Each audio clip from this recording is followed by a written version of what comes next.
Yeah, I'm not sure if I'm trying to think of. I mean, since Kobe, Mike. I mean, he's up there with the Currys, like the people who just dominated that one year and just swept it all. I mean, yeah, what is he? MVP of the NBA. He's Eastern Conference MVP, Finals MVP, Finals MVP. man of the a year award. World champion. Got paid the biggest contract ever. Like 70 million is just silly. Like I remember when Brown was getting like 40, 50, like, all right, that makes sense. But these cat, I mean, in our lifetime, we might see somebody get 100 million a year. We're getting close to that.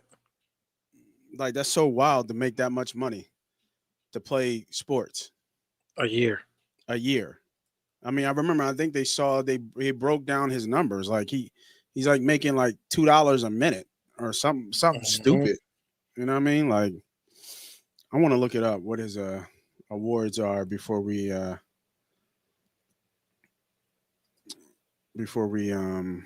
get into the show. Been a while. Been a while. A lot of things happening. Getting ready to get the thing moving. Uh,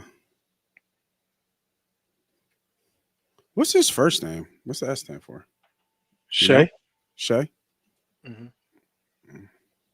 Shay Gillis Alexander.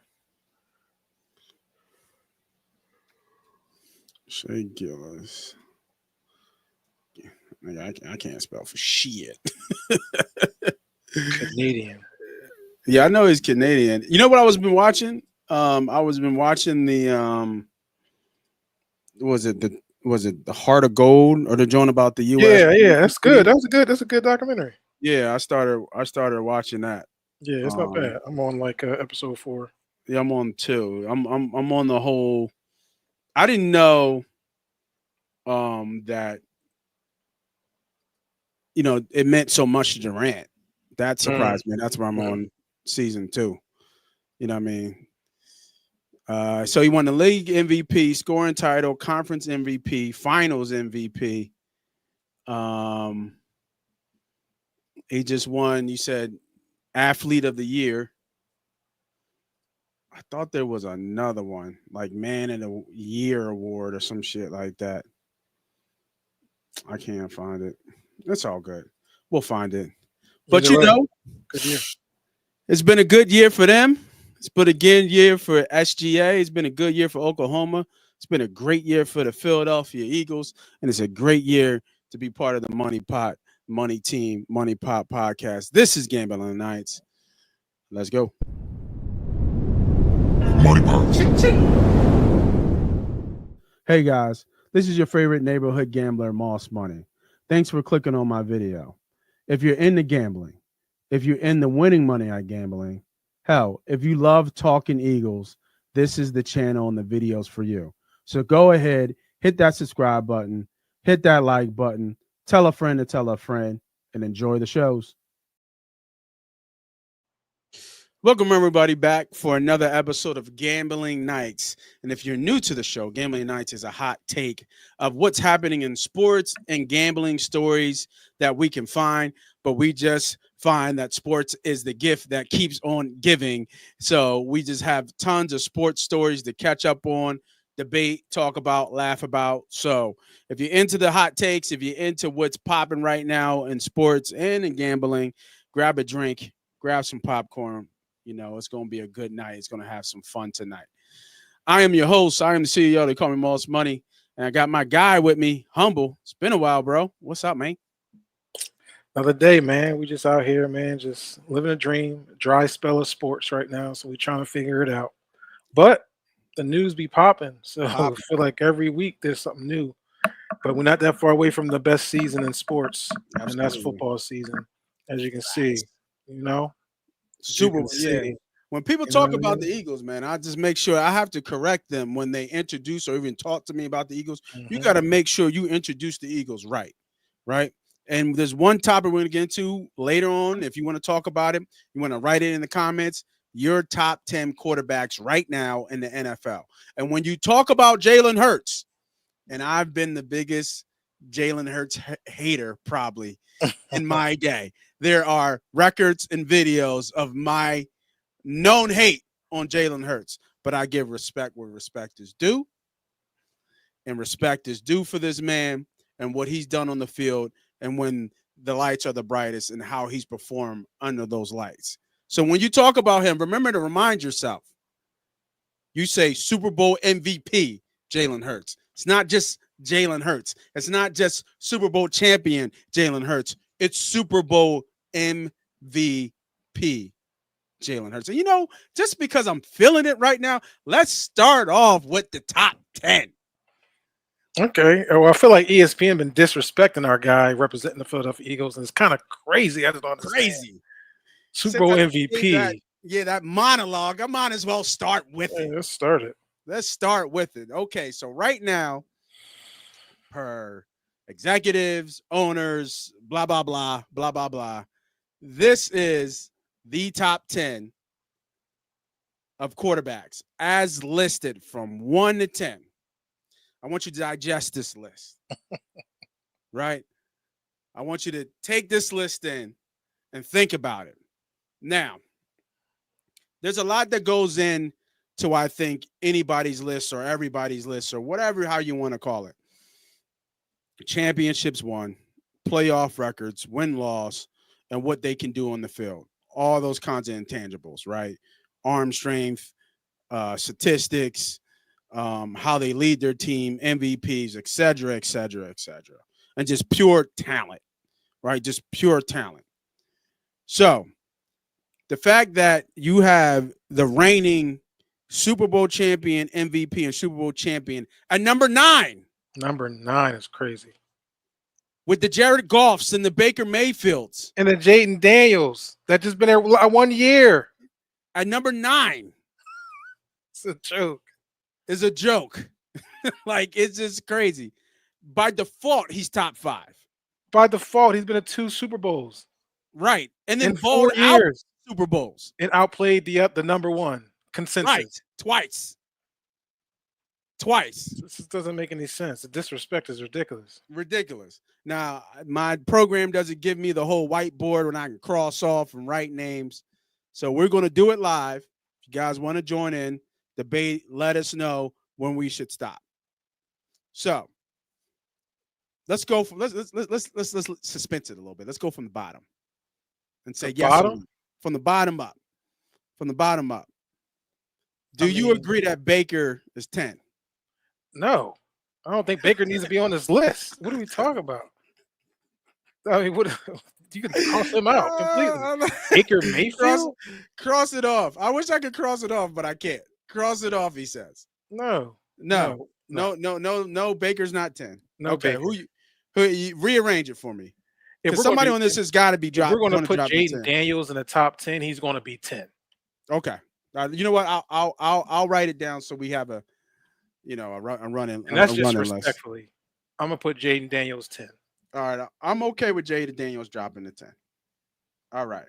Okay. And following that, replacing Baker Mayfield, we're going to move CJ Stroud to number 9. Okay. CJ Stroud to number 9. I got a question mark there, but let's see what else we got. I'm going to go Justin Herbert at 8. I'm okay with Justin at 8. All right. I'll go Jared Goff at 7. Jared Goff at 7. I'm still with you. I'm okay. I'll keep Matthew Stafford at 6. Okay, so that's where I was going to question because I would have put Stafford at 9. Stafford at 9? I would have put I'm a big Stafford fan. I love Matthew Stafford. But at this point of his career and with these other guys starting to ascend, Goff is starting to ascend. We'll see what Herbert is year 2 under Harbaugh.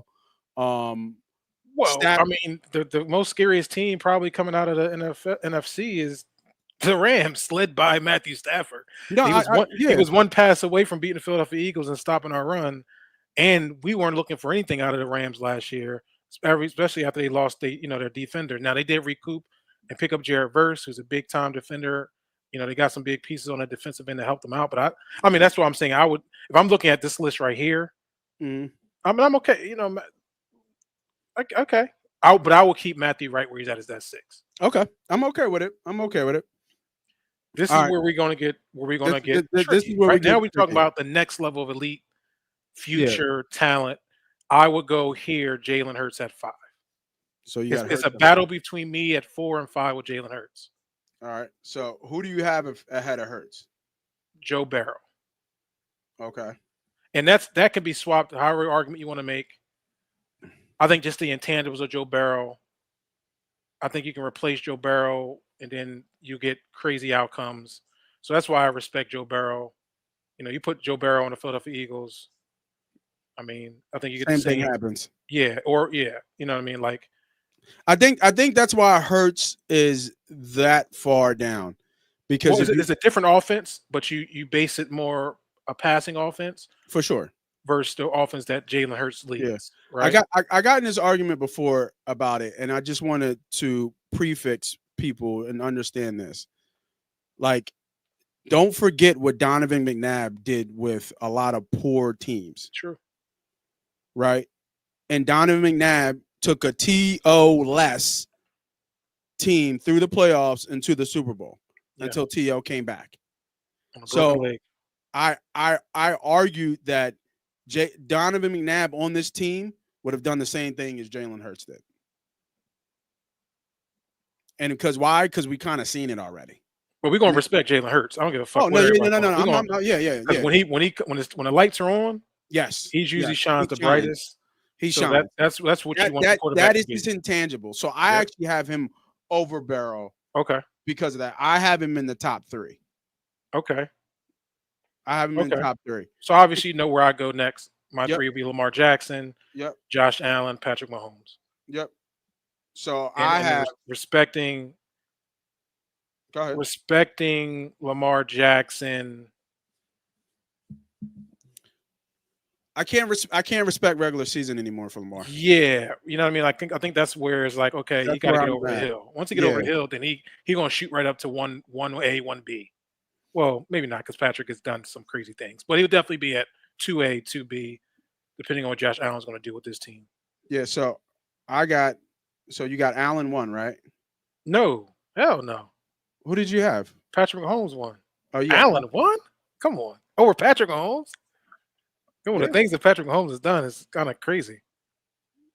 No, I'm not saying it's not. I mean, he played some Hall of Famers, right? Sure. I don't know, but has he not been to the Super Bowl? That's the No, question. Has he not been to the Super Bowl? I don't know. If I got to think about you not being, damn, what year did he not go to the Super Bowl? It's kind of crazy. I don't care what anybody say. If okay. I got to think of it that way instead of thinking of like, damn, has he been to a Super Bowl? So you got I got to think about, Mahomes you is got Mahomes, elite, Allen. is another level. So you have Mahomes, Allen, and then Jackson, right? Yes. So I have Hurts 3, Oh, okay. and then I have Lamar. 5 is Barrow, and then the rest of your list. Listen, I'm okay with you. When you're a two-time Yeah. Super Bowl contender, a Super Bowl MVP, you deserve to be in the top for sure. Yeah, yeah. At 9 is insane to me. Yes, yes. It's not like this was just a glass in a bottle year. He's been to 2 Super Bowls over the past 3 years. Correct. That's a fact, right? Yep. He's yep. outplayed the number 1 player consensus in both of those games. In both of those games, he was the best player on the field. By far. By far.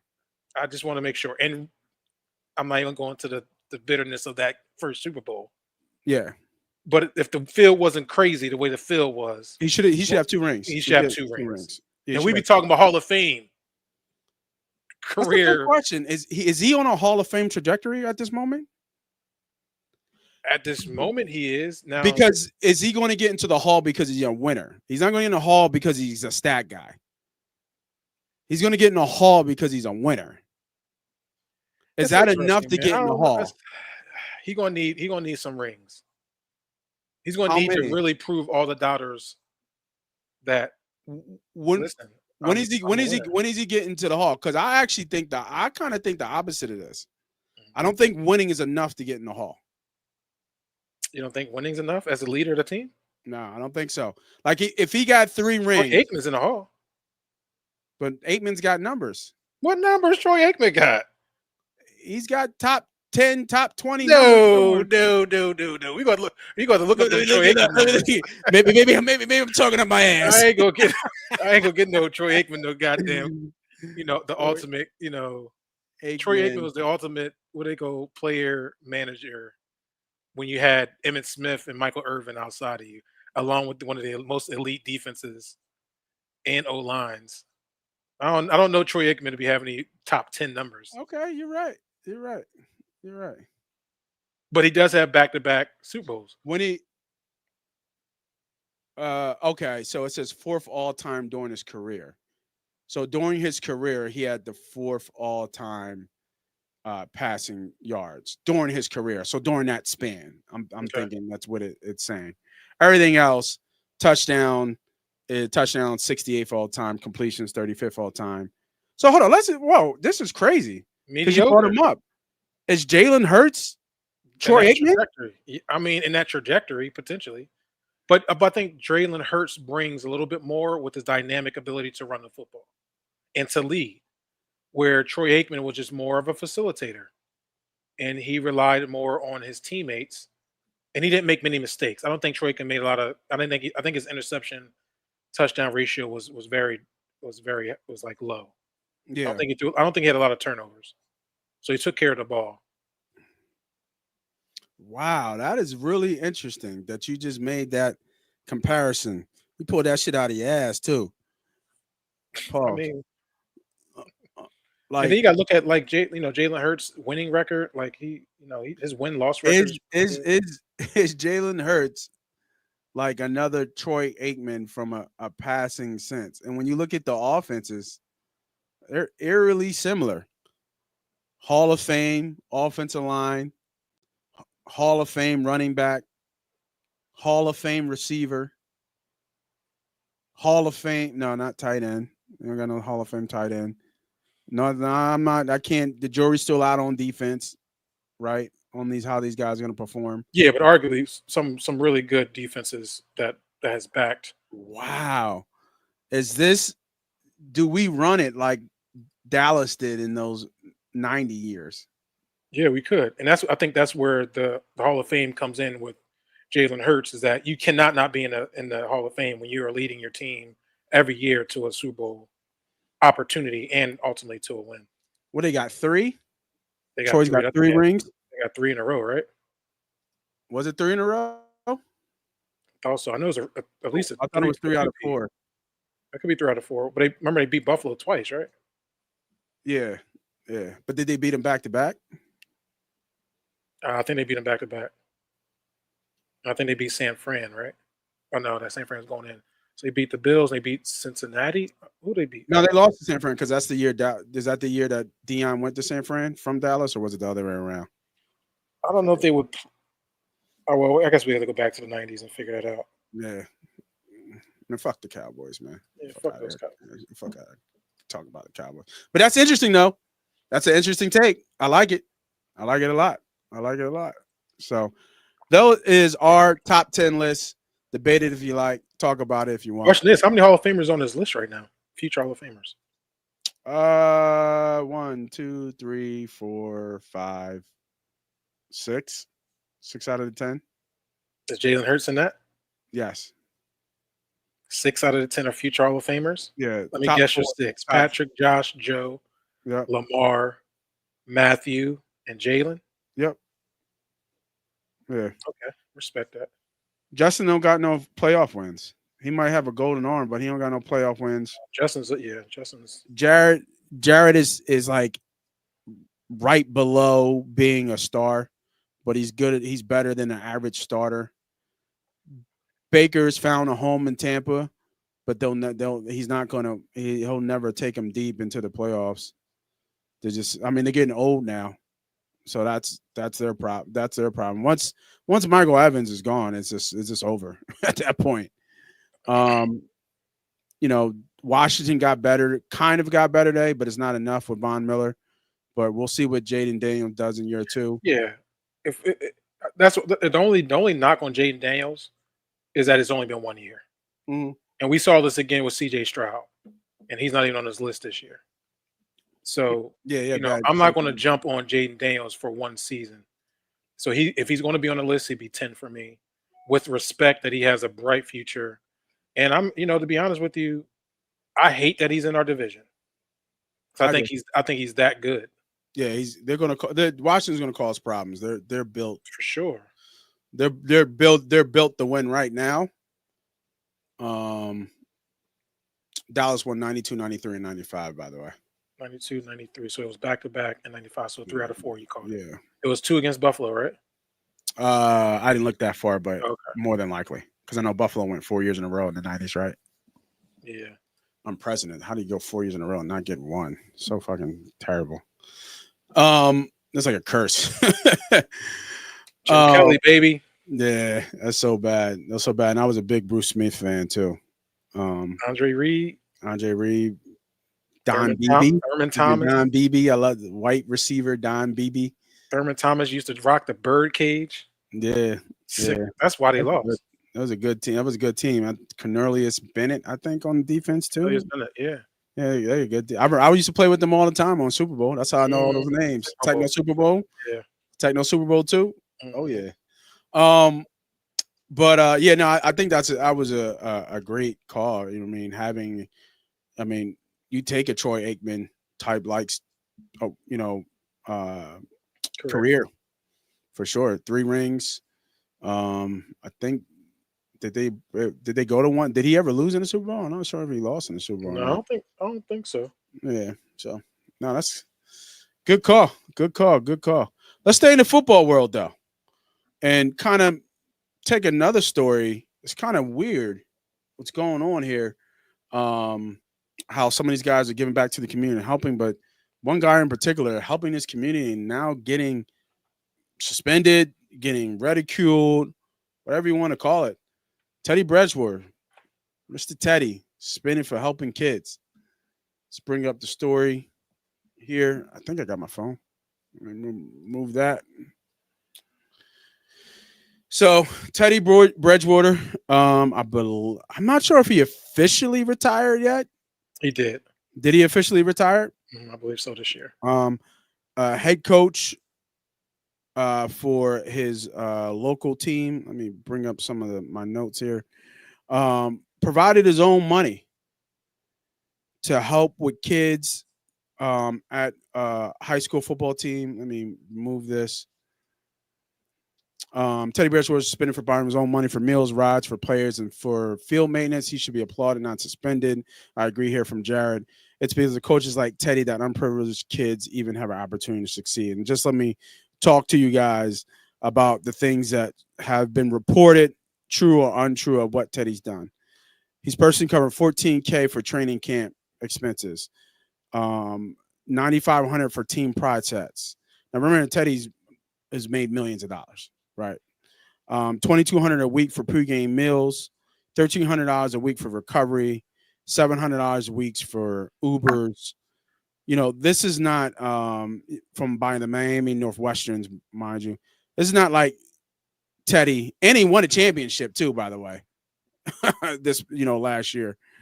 This is coming off like a 4-9 season or something like that. Right. This is not like Teddy doing something in terms of like giving these kids jewelry, cars, like paying these kids to play football. He's providing, right? Being a head coach, and part of being a head coach is also being somewhat of a father figure, right? For some of these kids that might have come from broken homes. You're talking about Ubers. That tells me that kids don't have a way to get back and forth to practice. And that was me. I bummed rides in high school. Yeah, I bummed rides off my friends, jumped in the car with my friends' parents to get to the bus stop so I can get home, because I didn't have a ride 5:30 at night to get home because my mom didn't have a car. So, part of this is talking about like cats like me growing up and playing ball. So this is Daniel Falgenhole, I think that's how to pronounce it. As a Florida State Board of Education member, I'm demanding the immediate real statement of Coach Teddy Bridgewater. So the suspending him was a disgrace. He showed up for these young men the way a young person deserves. So I guess my question here is, because Teddy did make a statement, and I'll get to Teddy's statement because Teddy kind of went off because they won a state championship, mind you, in Florida. Just to let you, he won a state championship. That's big time in Florida. What was violated here? Like, what was the grounds of suspension? Is it because he's a head coach and he can't give this type of benefits for his players? Mhm. Is that where this is stemming from? Yeah, I think it's not. This is coming from, I think, the school board or whatever, the football association in that high school area. Obviously, there's little tricks, but we're in such an era of like money being pushed around, and private schools and charter schools doing whatever the hell they want to do. We're talking about Miami Northwestern. That's an inner city school, so that's like pretty much saying like, um, Northeast High School here in Philadelphia. Like you're talking about a true inner city school in an inner city, conference. And so it's a little tricky to maneuver around versus going to like a private school. So, I think the approach that Teddy had was we're trying to bring Miami Northwestern back to the forefront. The way I'm able to do that is one, financially, and that's making sure my players are here on time, here safely, Yep. with all the resources, whether it's food that they're not getting at home that I can provide for them, care and treatment post and pre games that I can provide for them, and ride shares X, Y, and Z. As any coach we know that would have done that or that does that. I think the problem with Teddy Bridgewater is that he announced that he did these things. And I think once it came out that he was doing these things, then you have, and he won. So then here comes the rumbling from other probably places like, hey, he's not doing it the right way. So what happened was, I believe it was a couple weeks ago, maybe a month ago, Teddy had put out an announcement because he was looking for donations. Yeah. He's saying, hey, we're going to be able to keep this momentum.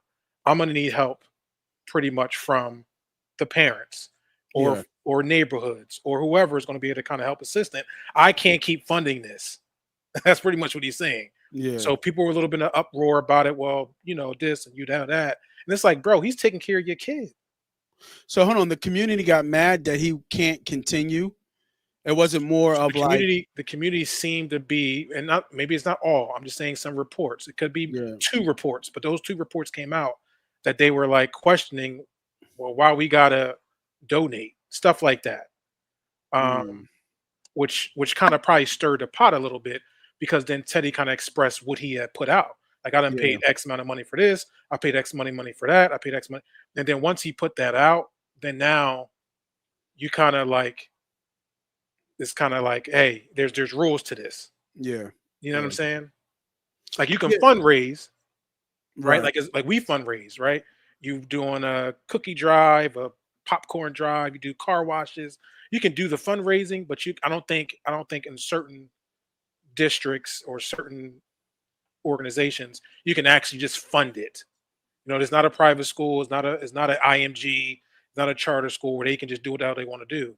This is, they're under their own rules. And I think Yeah. that's why he got suspended Yeah. Yeah. It's an unfortunate situation, right, where you get smacked on the hand for doing the right thing and for and doing the right helping thing. Yeah. kids. My thought is just that if he has any ties to anybody in the NFL, I would do something like, "Hey, bro, on the back end, give a call. Hey, bro, I need this amount of money. Can you make a donation to my foundation?" Because that's what I'm reading right now. He started. I guess he probably already had a foundation, but using the foundation as a front to take in money because it's donations. And then just on the back, I'm like, hey, I'll send back the same thing to your Yeah, foundation. he could have worked it out. He didn't have to expose it to them. Yeah, right. Yeah. Because being the head coach is, or being the face of the team, kind of looks like you're buying players ultimately, I right? mean, like, so he said daily Uber rides, feeding the boys, 1,500 a week every morning, following our morning training sessions. Cater. We're talking about cater pasta during the season. It's not like we're talking about steak and stuff. Yeah, Um, he's bringing his experiences that he had as a yeah, as a player. Whether it's Louisville, whether it's at the NFL, he's bringing winning culture to a small organization, and this is what you guys need to get to be the best. And then But when helping the community, right? and 3 helping hot the meals a right. day from local black-owned restaurants and a snack on some days. Like he like it's just crazy when you see something like this. Like you could have pulled him aside and say, "This is not how we do it." Mhm. But You know, what if he violated a rule though? well then I would say, "Hey, we're going to have to suspend you." Yeah. But this is not how you do it. Um Because now, say Moss, say you were a coach of his rival, mhm, and you like, I can't do all that shit for my kids. I'm about to lose my kids to Miami International and Miami Northwestern. They yeah, about to be transferring. You know what I'm saying because now? they're getting fed. Because yeah. Yeah, right. So Yeah, yeah, that is where that's probably why he had the suspension. Nope. I'm assuming, right? I'm assuming yeah. since he let the cat out the bag, then now they gotta make action. They probably was like, God damn, Teddy. Well, my thought down there. I just hope there wasn't no some like, you know, like belittling, smack your hand type deal. Like Mhm. it's more of a conversation. You know, what I mean, sitting him down and just saying, "Hey, Teddy, you can't do this." Right? You know, we understand that you were successful in the NFL. You have resources that other coaches don't have, but we have rules to follow in this district. And, you know, this is the rules that we have to follow. So you have to do some type of fundraiser. You have to get donations. You can't use your own personal funds. And because of that, we have to suspend you.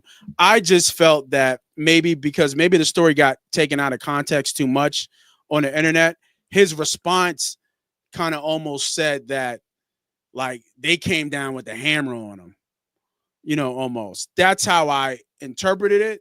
But like you said, it could have been one report, it could have been 5 reports. We really don't know. And I'm reading text message. I'm reading posts and stuff like that. And been reading posts, you have no idea what that emotion is, but he's just like, I ain't going nowhere.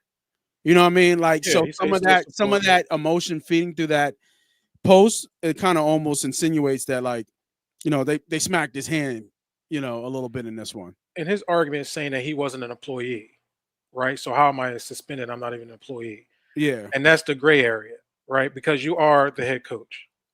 You know what I mean? Like whether you're an employee or not, you are the head coach that is underneath the umbrella of rules and mhm, fairness. And I think, like you said, this story is easy. You can easily jump on Teddy Bridgewater because he is doing good for the for community. sure. You Yeah, know what I mean? So absolutely, you're going to jump on the side, but at the end of the day, there are rules, whether you like those rules or not, and they're fair or not, and maybe you think maybe should be changed because X, Y, and Z. yeah, I get it, but once he exposed it, it's like, well, we can't allow this, and something has to be done. And I'm sure it's something in their bylaws and their policies that say if anybody is self-funding schools, which creates an unfair advantage, this is the situation. I'm pretty sure that's what it is. yeah. No, But I'm for Teddy. Now I don't want people to think that I'm like thinking he should be suspended. No, because he's doing the right thing. But if yeah, he's breaking a rule, he's breaking a rule. Unfortunately, it sounds like that's what he's doing because they have a stance on suspending him. yeah. No, I agree. I agree. It's just a shame because these kids need this type of assistance and help. And you know, this kind of I don't know if this is something that deters people from kind of helping out more. Like, damn, well, shit, I don't feel like going through that drama. Yeah, I'm cool, right? Because I think they'll work it out. I think yeah, they'll figure it out. I think they'll figure it out. So the next story, and actually, I like to keep videos that we do here candid, right? So we get that live kind of reaction of seeing videos for the first time. But I must admit, I saw this video for the first time because I had to pull the clip. Um, you know, and sometimes uh other men do need to stand up and say what needs to be said, because sometimes other guys out here are tearing us within and need to be suspended for a second. mm, And what we're talking about is Shaq warning RG3, and only a Shaq way can. mhm. Here's the video, and let's talk about it afterwards.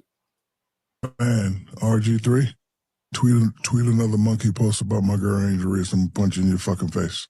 Okay? It's enough. Like, I don't usually do stuff like this, but just stop it, bro. You got your job, you got your podcast, leave my Angel Reese alone. I'm the one calling her and telling her not to respond. Fucking stop it. That's the last time.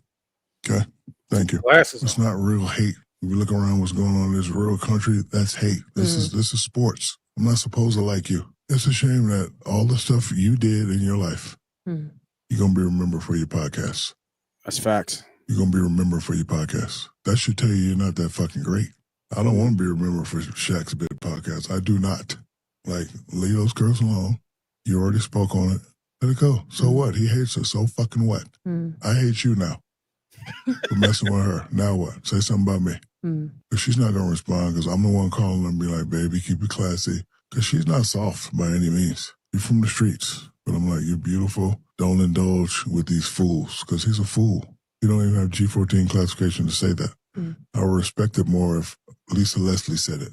Why they put that like, pink? That's y'all category. Stay out of them people's category. Okay, you're sports, whatever you do, you talk about sports, but bro, you don't need to be going deep.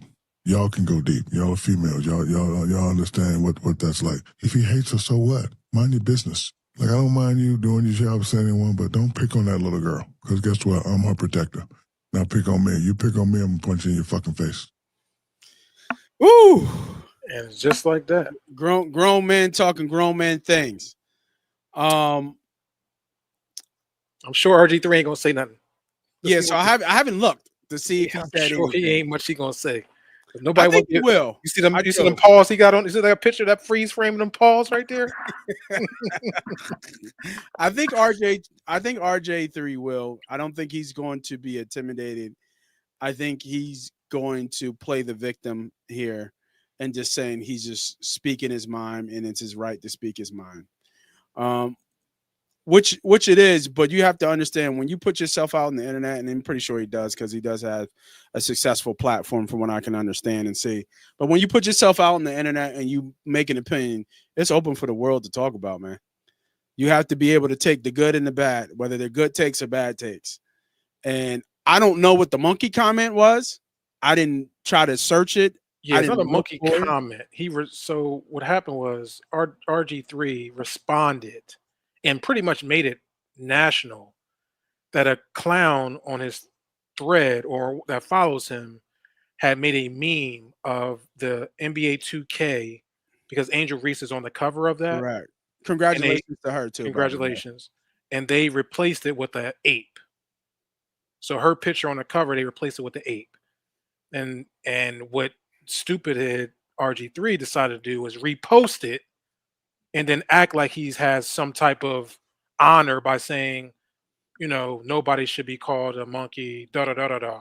And then in the same paragraph, put himself and inserts himself in the process of kind of going back to Angel Reese and Caitlin Clark. Like, he's very, very, bro, this dude is I don't like to call my people coon status. He's up in that hierarchy of coon status.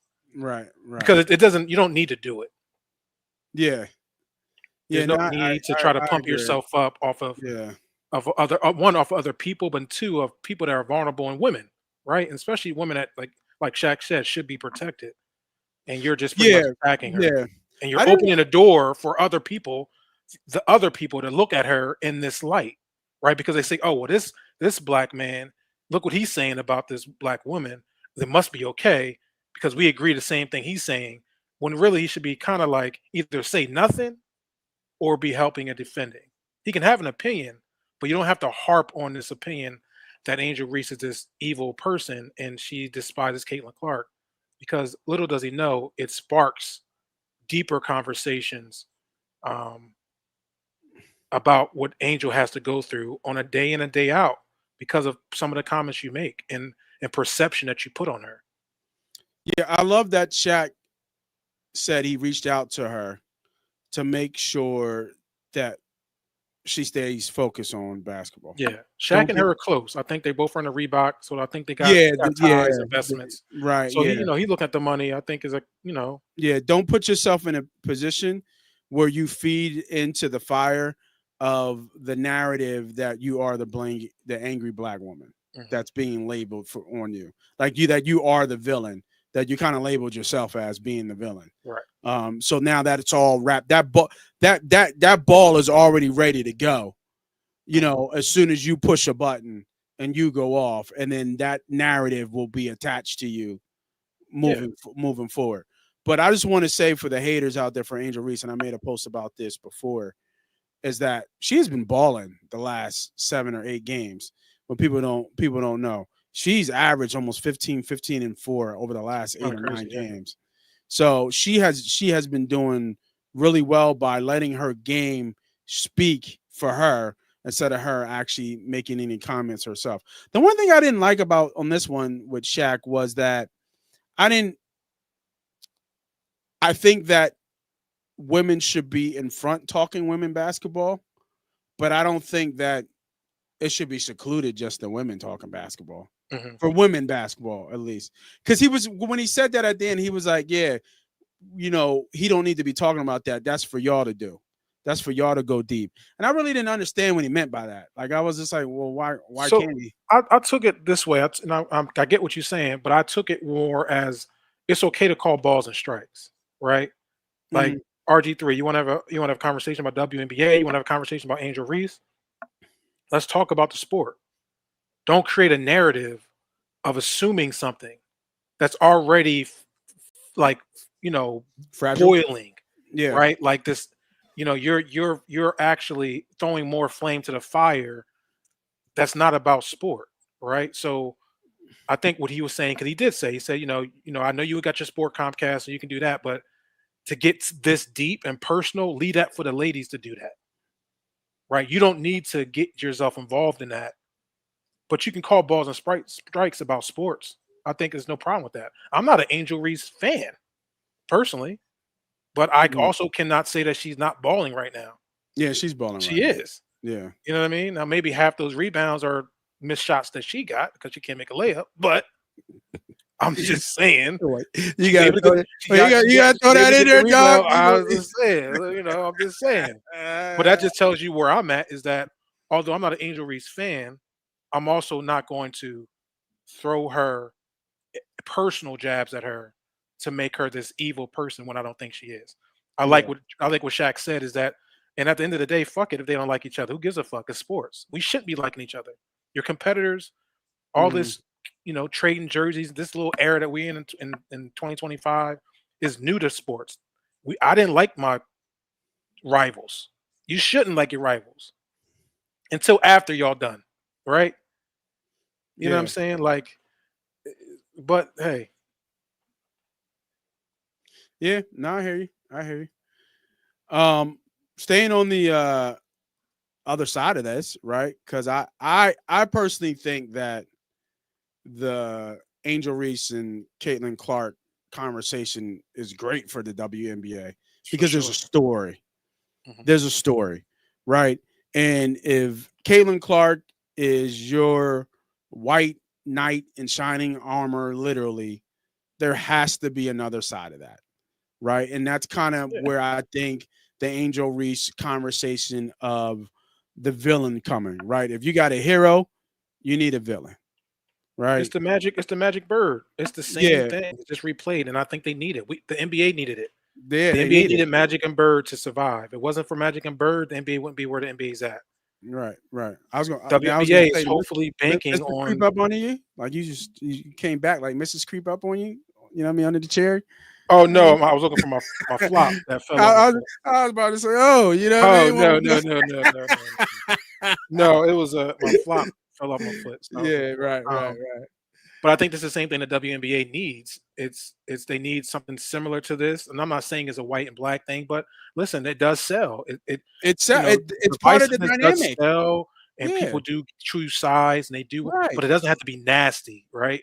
You don't have to be personal and make it where as though Angel has to deal with death threats and racial slurs every single day as she going, while this other person looks like this angel, and really she's really a dog, just like Larry Bird was. Larry Bird ain't stepped down. He was talking his shit. Caitlin Clark talked her shit, and I think when I watch Caitlin Clark, I think she's an asshole too. Yeah, that her crying right there because she got hurt, but just before that, she was bitching and complaining to the ref, telling him to come here. Like, she has a little spark to herself, but that's just competition. I think Angel Reese has the same, so hopefully her game can kind of continue to grow the sport, where it can be a real big rivalry. But I think, like you said, what you just said, the WNBA needs this type of storyline to keep eyes focused on it. But what they don't need is her being hurt, right? She's hurt again. That is true. She's hurt again. She came back.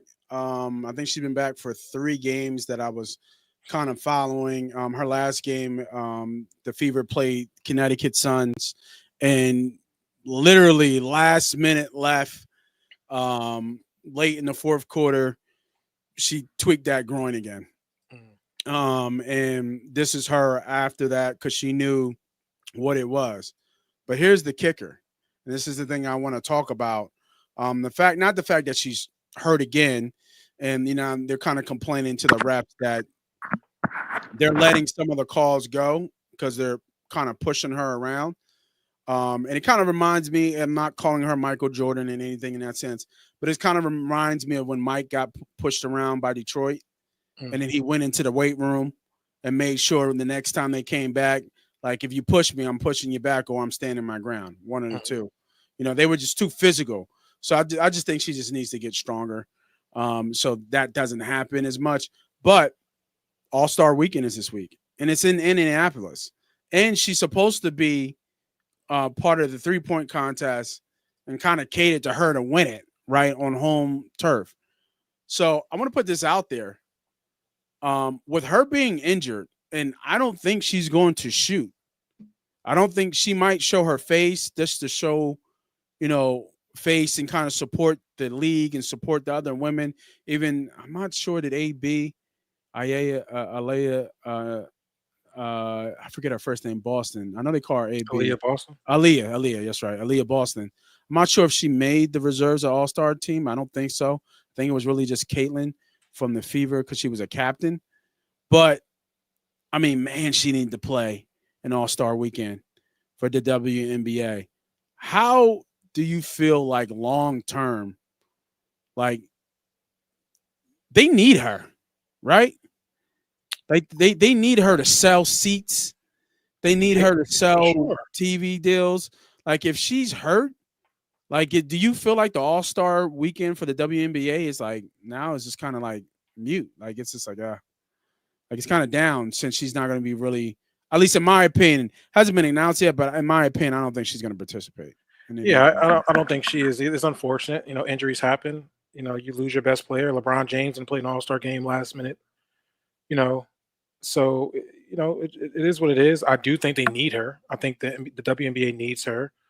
She, the last game they had to move it to the Garden so they can add extra 8,000 seats because their arena in Indiana didn't hold, or Connecticut didn't hold, so they had to move to Boston. So she is a money pit, or I don't say a money pit, but she is a money grab for the WNBA, and the eyes are on her. But are you really? I mean, maybe the only thing I probably would have watched was the 3-point contest just to see. Yeah, just because she was in it. Yeah, right. That's what I'm saying. I'm not watching the WNBA All Star game. Right. You know what I mean? So I don't know if that changes anybody else's opinion, but probably for that night I would have watched. Yeah, I think it's unfortunate. I don't think she's obviously going to still probably, I guess, coach from a captain's perspective. But yeah, I think she's bowed out. This would have been a great opportunity for them to really have, the eyes on it. And like you said, people want to watch the 3-point contest because she was in it. So it's unfortunate, but like you said, it is what it is.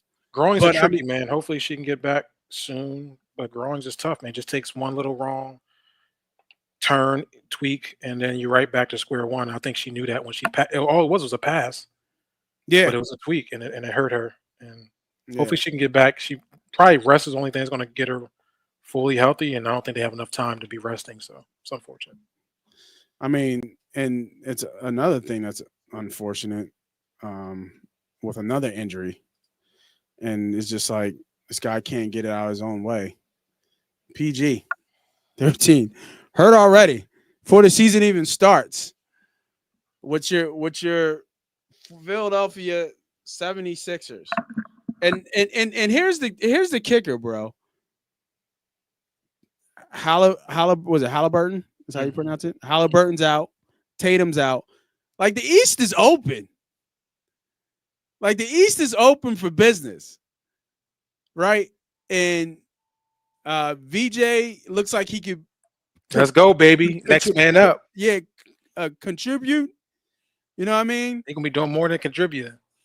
Yeah, he would probably start. Well, yeah, I guess so. Yeah, I don't know. If PG go down, Yeah, if PJ goes down, what's that lineup? You think?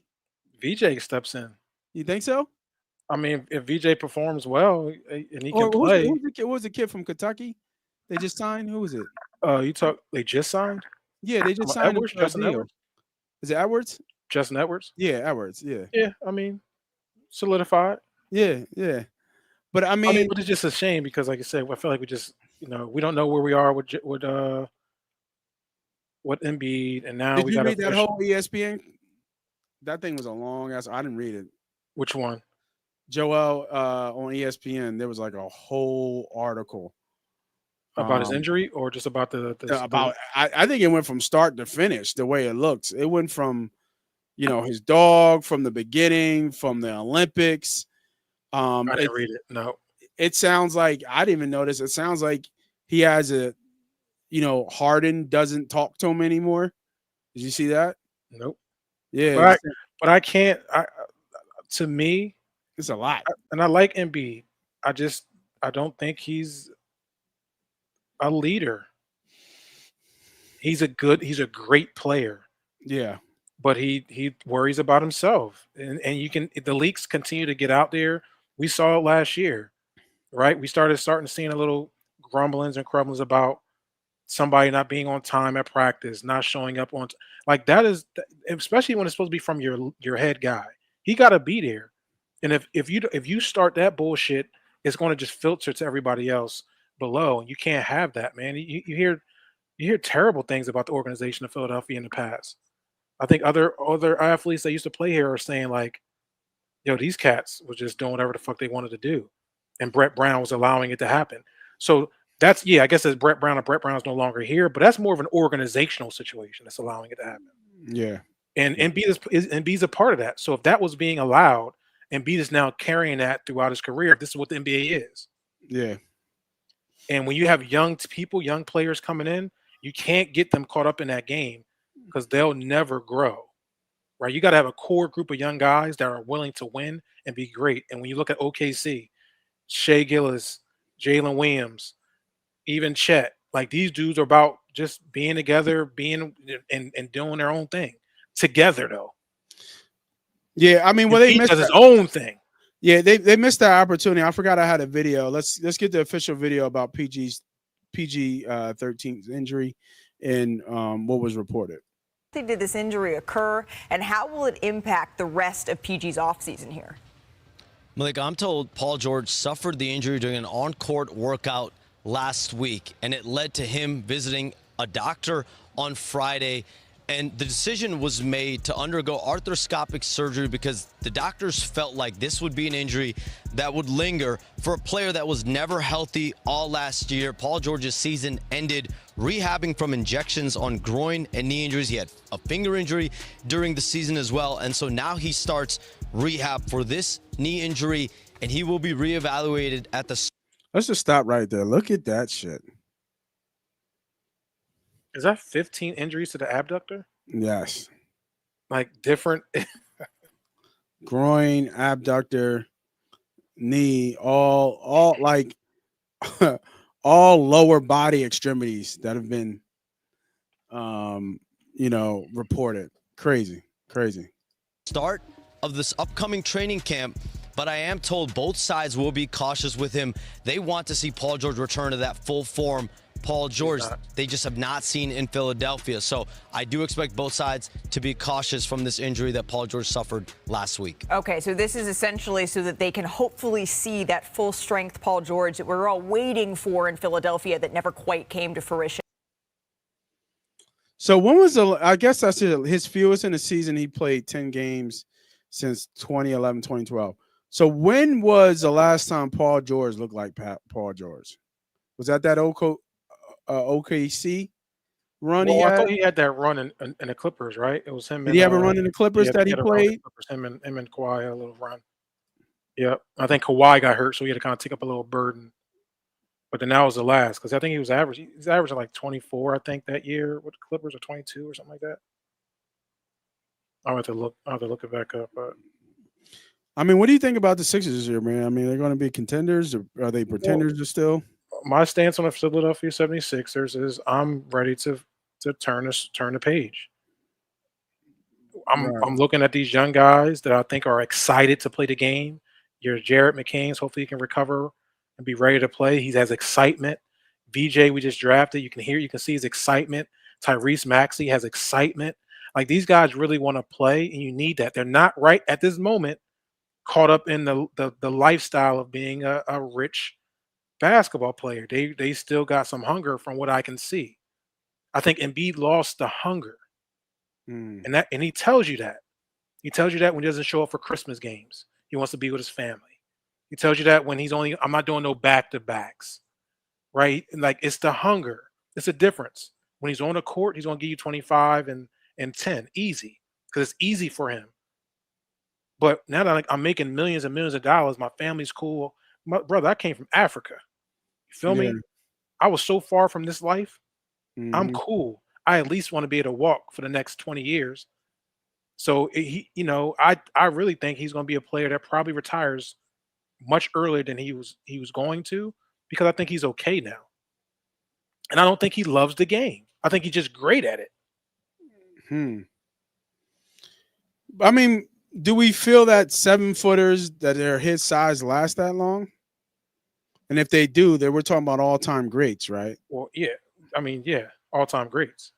Yeah, all-time greats last long at his size, but for the most part, a lot of them have bad feet, bad knees. It is what it is. But you got to love the game, though. Shaq had bad feet, like he loved the game. You got to love the game. You got to be willing to sacrifice for the game, and I don't think Embiid. Yeah, I mean, I think he plays hard. Like, and I don't want people to think that what I'm saying is when Embiid has played through injuries, he has played. Like, he has multiple injuries. So I'm not saying that he's not a good player. He's a great player. I think it's now taking a toll on him, where he questions the love for the game, and you're seeing that now kind of being played out. Not being in a practice on time.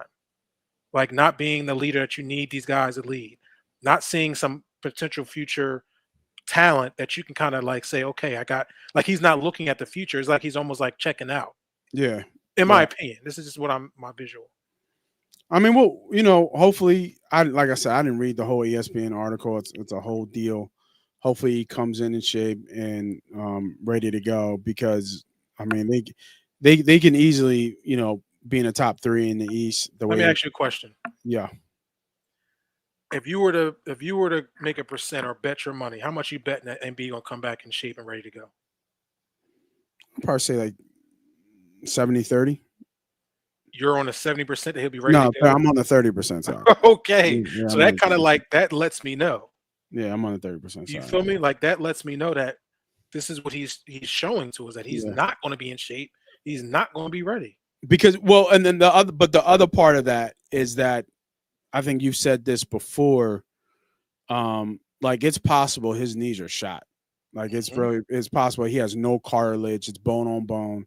So when you have that type of, I don't even know if it's an injury, but when your health to play the game of basketball at your level is no longer apparent because of just physical ailments that you can't change, then it's hard for you to get in shape.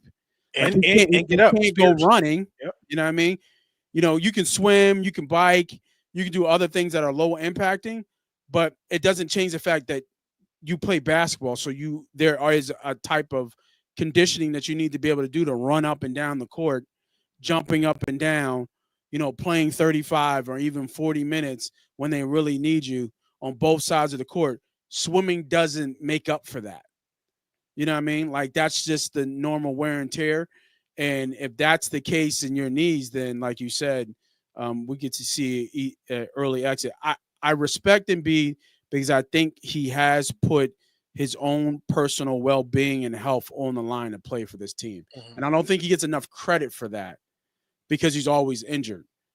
and he's always injured at the wrong times, which is playoff time. But at the same time, he has, when he can be, which is way less than 100%, going out there and try to perform and win basketball games. And I give him that much respect. And I think what you're saying is right. I would only push back on the Embiid without a family versus Embiid with a family is a different Embiid. Now this is just coming from me as an opinion. I think he values family more than basketball, which he should. But when you're a professional athlete, sometimes the family comes second because you're not going to be there and you're going to be hurt. I think he looks at the visual of his son and he's like, I want to be able to play with him. I want to be able to move around with him. And this is not going to allow me to do that. And I think I really do think that he won't be around in basketball within the next 3 to 5 years. Yeah, greatness takes sacrifice. And exactly. Sacrifice is like everybody takes a back seat to what you're trying to accomplish. And some people have that, some people can see that, some people can do that, and some people can't. You know what I mean? There were two things I look at. I look at the small things, and we know we got to move on to show. It's the small things that are really important in people's character or where they are at. Like when I looked at Ben Simmons, and when Ben Simmons said that he doesn't want to play for the Olympics team, for his whatever, the Australian team he was from, he didn't love the game. That was the tell time for me. Let me know, like, damn, bro, you're not going to play in the Olympics to represent your country? That doesn't make any sense if you love basketball. It's funny, Danny Green on that interview, was it with the Paul George interview or whatever? I forget what it is. He talked about Ben, and I think he kind of hit the nail on the head where Ben Simmons has performance anxiety.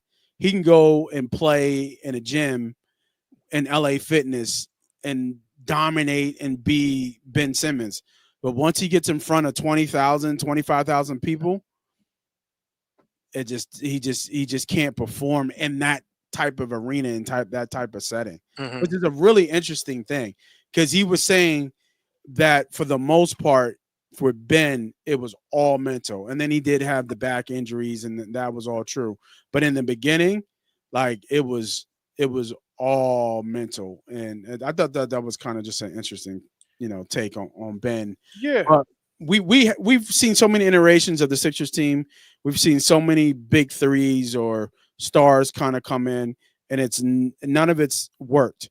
So I know a lot of people were mad that we didn't take Ace Bailey, but VG's looking okay. I don't know what he looks like against actual NBA competition versus the G League, but he looks like he's going to be at least a player and be able to contribute to this team. And if you want to be a copycat league, you gotta, and looking at how the Oklahoma Thunder did it, and it was through the draft. Draft, homegrown talent, and get lucky with a star. See if you can find. I mean, you have a star in Maxey. I don't know. I don't think he's a superstar. Yeah. Or I don't know if he can carry this team by himself like at SGA. Right. Yeah. We don't know yet. We don't know yet. From what we can see, I'm going to say no because he's been in that position before and he just doesn't have enough. Right? He's not that I mean, I don't like using GOATs and unique legends but he's not what we can compare him to as that AI. Like AI could carry the team. He could put the team on the shoulder and carry him. Yeah. And he's not that, at least not yet. And I mean, we'll just see. I love Maxey. I think he's got a right head on the shoulder. The leak about him calling Embiid out behind closed doors, not scared of the moment, being able to step up. Changing the culture is what they need to do. And like you said before, they got a lot of young guys in there now, a lot of young guards, kind of like OKC, right? If Embiid can be anything, right? And he knows he's not the leader no more and take a step back, but give us what he has on both sides of the court. I mean, they could be tough. They'd be a tough out, at least at the very least. We'll see. Yeah, we'll see. It'd be a tough out at the very least. Oh, but somebody who's a tough out and saves the day all the time. Superman? No. Oh. Well, close. Mr. Schwarber. Oh, yeah. Let's go. Mr. Schwarber doing things out here. First DH, first person to not take a swing in an All-Star game and win the All-Star MVP. Mm-hmm. Off a home run off, I guess. Swing off. Yeah. Swing off. When the AL versus NL ended in a 6-6 tie. Let's take a look at the footage. It didn't come up right away. Schwarber. There we go. In the air to center field, headed towards the wall. This swing is crazy. Gone. To dead center. That's huge for the National League. Pause it. They're within one. Just so let's just understand what we're looking at here. Yeah. So the game was tied 6-6. Yes. Mind you, the National League was up 6-0 going into like the 7th or 8th inning. And then the American League came back in the 9th and tied the game 6-6. So the new rule in an All-Star game they put in, which is the first time it's being presented, was a swing off. The swing off is that each team gets to pick 3 players, and they'll both get 3 hits, 3 bat attempts, or not attempts, 3 hits. And the best of those 3 hits will win. Yeah. And so each team will go and they'll alternate. One will go, another will go. So now, in this case, as you can see the score right now, they were down. The American League went up 4-1. Yeah. Right? 3-1, you mean? 3-1. I'm sorry, 3-1. Yeah. Yes, 3-1. And so this Schwarber's at bat is like Crazy. crucial Yeah. to the moment. Yeah. Right? So he For sure. pretty much need to do what he can do, but he just did beyond that. And so we can play it so people can understand. Yeah, for sure. So this is the second swing at a bat potential. Yeah, I'll bring it back just a little bit.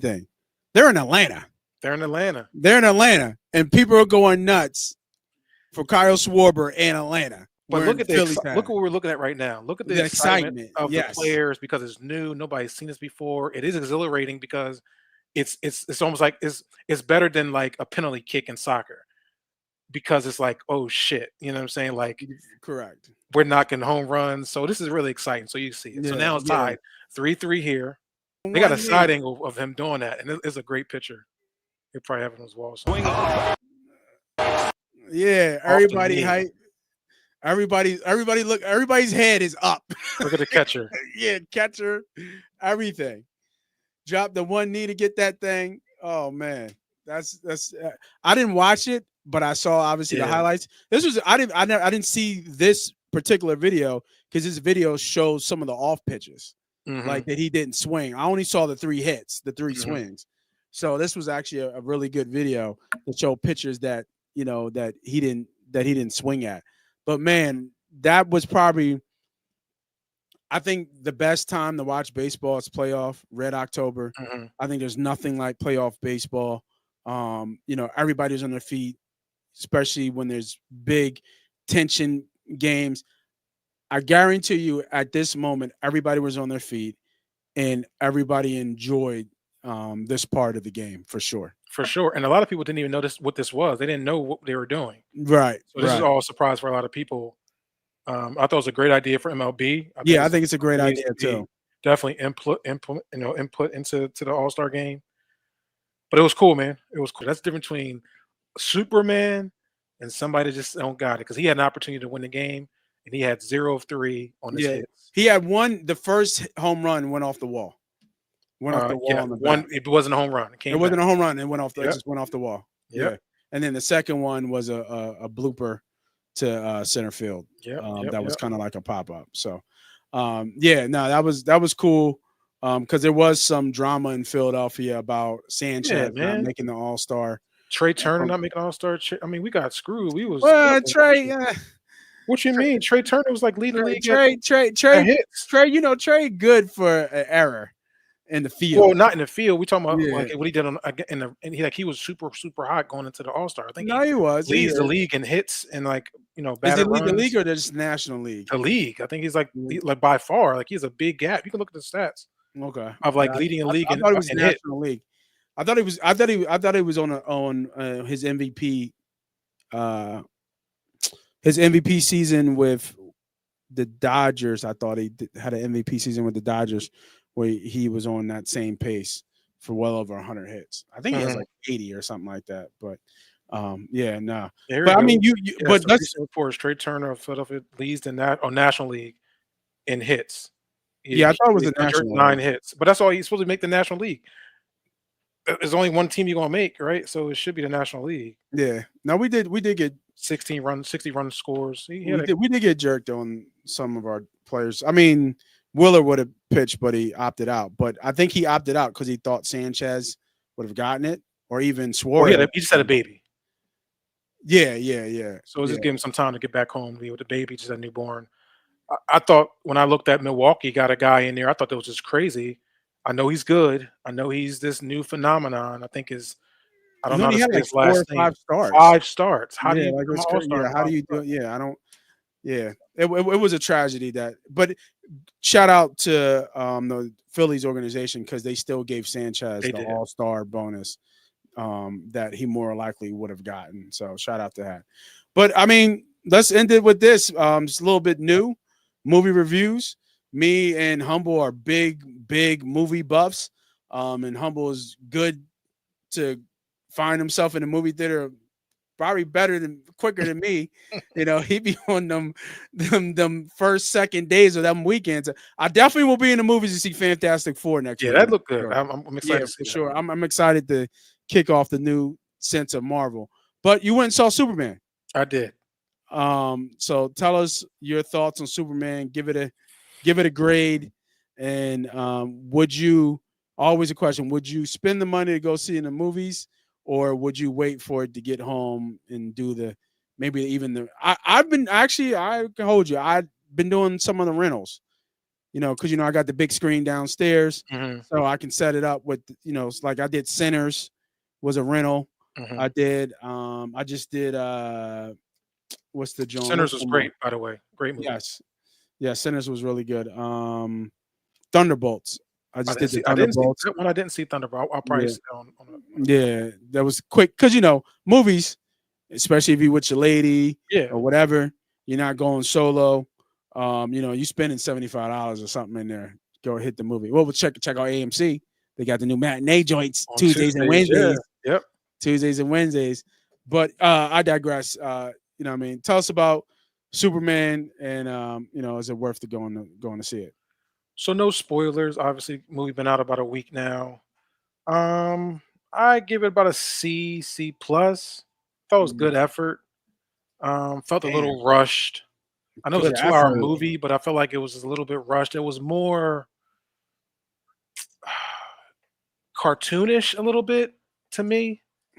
So maybe that might be, some people might like. I mean, the crowd liked it, but I think they were real Superman buffs, so they enjoyed it. Yeah. Hear him clapping in certain cases, but it kind of, I felt like I knew it was going to happen-ish kind of thing.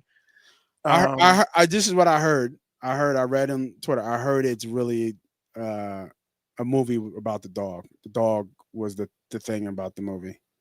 Yeah, and that even didn't have a balancing act until the very end.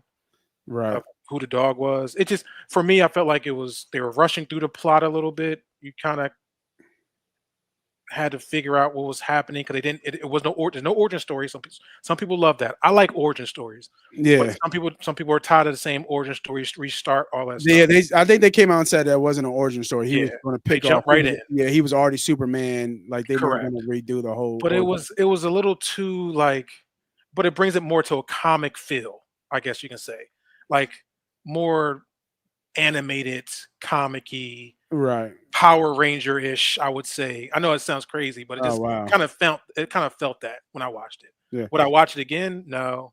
Would I be rushing to see another one? No. Was there let me ask you this. How was the dude who played Superman? That's always a kid. Did he was cool. He was cool? Yeah. I think he's from Philly area too, so salute to that. Oh, okay. Yeah, I believe he's from Philly I think so. Area. He's an Eagles fan. Yeah, I think he grew I up think I here. saw a thing. I thought I saw something about him being an Eagles fan. He did okay. I just felt like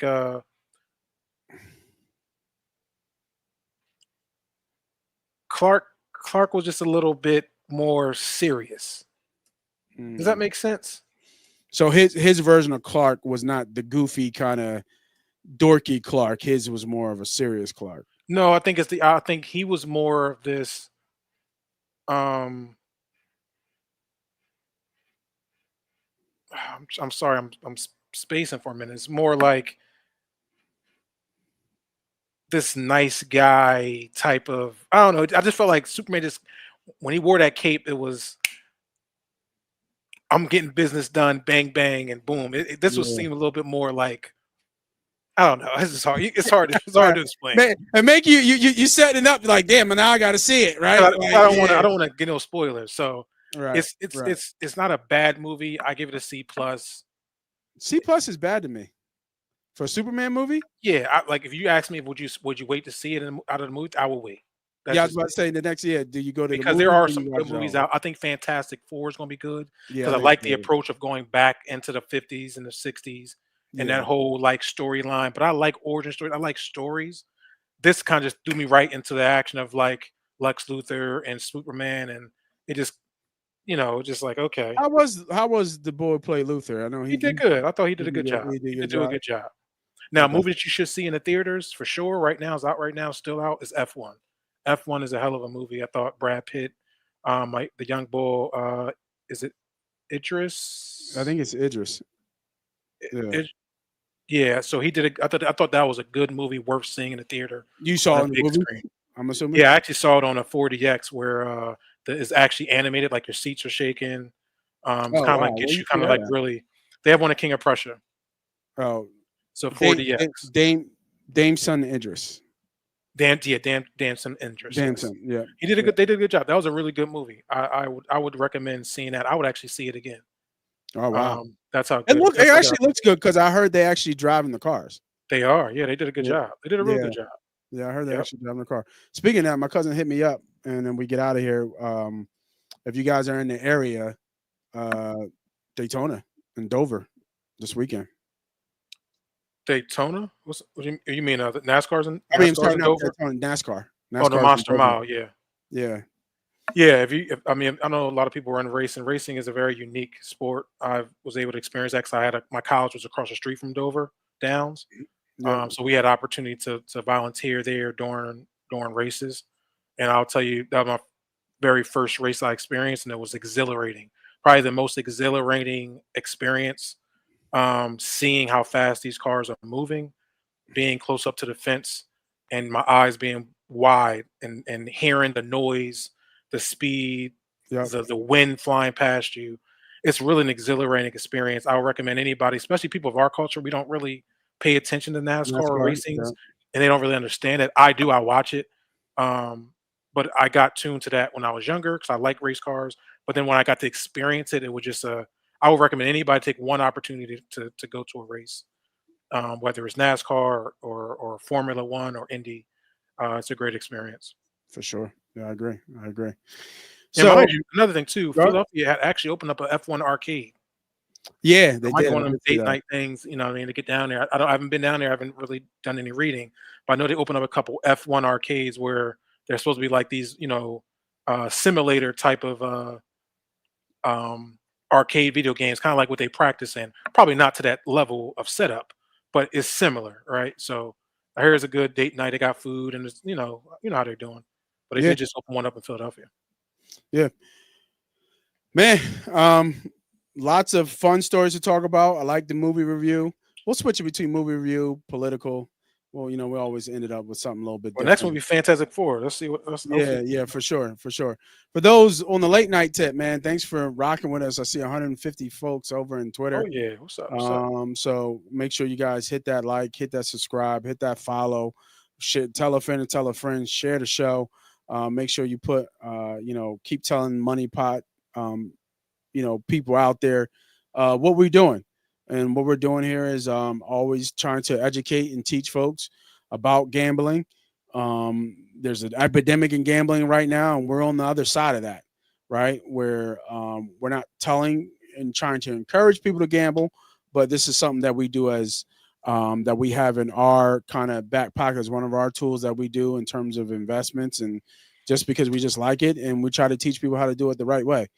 Make sure you protect yourself, and that you're not doing, anything stupid like spending, your kids' tuition, mortgages, and stuff like that, and try to show you how you can kind of do both and kind of keep it as a side hustle. But on the other side of that, this is the fun part of it when we're talking about sports stories and hot takes. And man, we had a lot of good ones today, man. Going right off with the Jalen Hurts slander has to stop. Actually, you know what? It doesn't have to stop. I don't care, because you want to know why? Jalen Hurts is the best quarterback for the Philadelphia Eagles, and that's all that matters.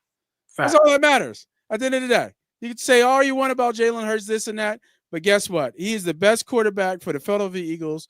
Why? Because he's taken us to 2 Super Bowls in 3 years and actually won one, and then been the best player on the field in both games when the lights are brightest. And you can't say that about anybody else who would be able to do that. I can't say Donovan would be able to do that. So officially, Jalen Hurts is the best quarterback of Philadelphia history.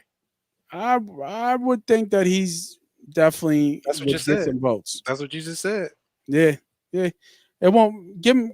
He's going to go to another bowl within the next year or two. So, probably will be this year, because we're going back to back. Back to back. Back to back. All right. Myself, I'm Moss Money. Let's be humble. This is Game of the Nights. We'll see you guys next week, hopefully. If not, we'll see you in 2 weeks. Football season is coming, so make sure you guys are still listening. We're out of here. Have a good night, everybody.